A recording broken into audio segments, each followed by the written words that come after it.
All day they cook and they clean and they decorate the space.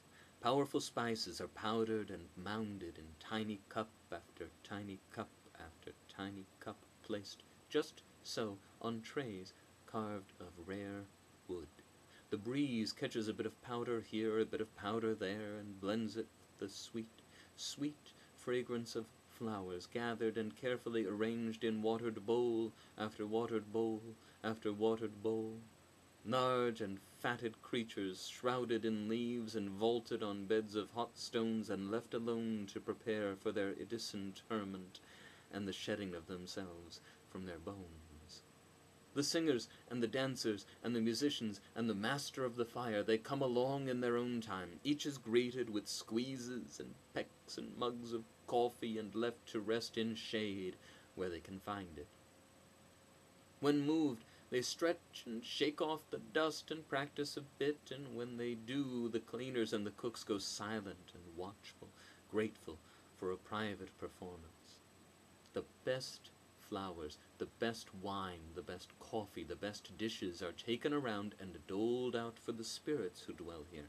They must have the best of the best, but they don't need much. There are plenty of leftovers. By late afternoon, audience members are wandering in, welcomed and petted. Their presence accepted with great displays of pleasant surprise. Space is found for all. Supplies run low.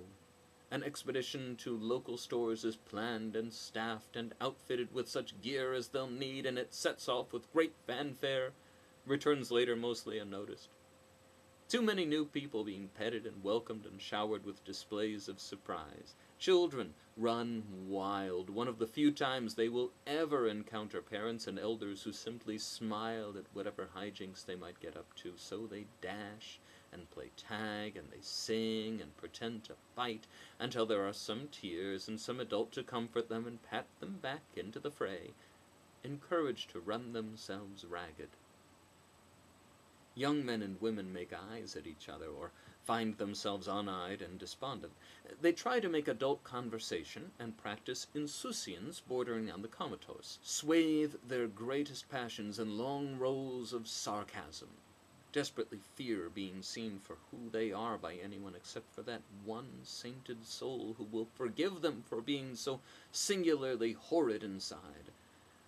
Young parents reconnect with old friends, gossip, scheme, feel the stress of months sliding away, compliment each other on their beautiful clothing and accessories and children. Older parents keep a sharp eye out for any infraction in the event's planning or execution, clucking and comparing this day to days gone by. Everything was done better once. Standards are never what they were. The elderly have dispensed with concern and judgment. They are here for the ritual. Here for the way the ritual makes them feel, to be fretted over and given the best, most comfortable seats, to be served and asked to speak, and to be listened to quite seriously, to be gracious. Dinner is nearly over. Night not yet upon them when the fire is lit.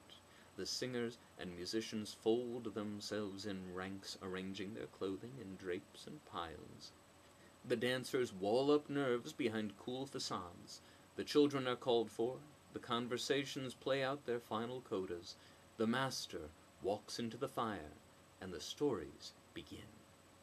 The stories last all night, all night. They will not end until the sun rises again. The master will stay there in the fire, making the flames dance, and take on the shapes of heroes and beasts, comical blowhards and heart-heavy lovers, miserly fools and wise philanthropists.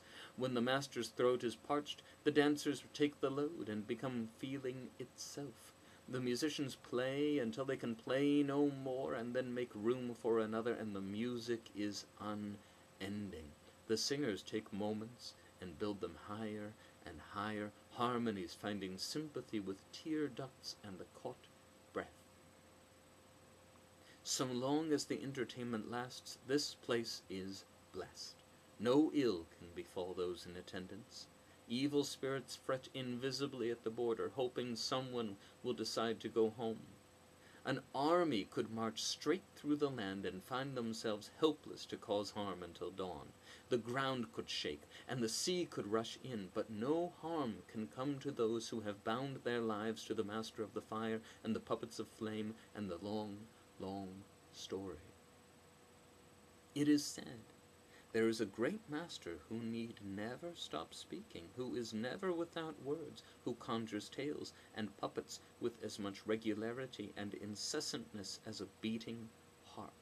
It is said, Master's audience sits there enrapt, and the dancers grow ever more graceful, and the singers ever more as one, and the musicians in tune as no tune has ever been. It is said, they have been there for years, for scores of years, that no harm has come to them, that no harm can come to them during the long, long story.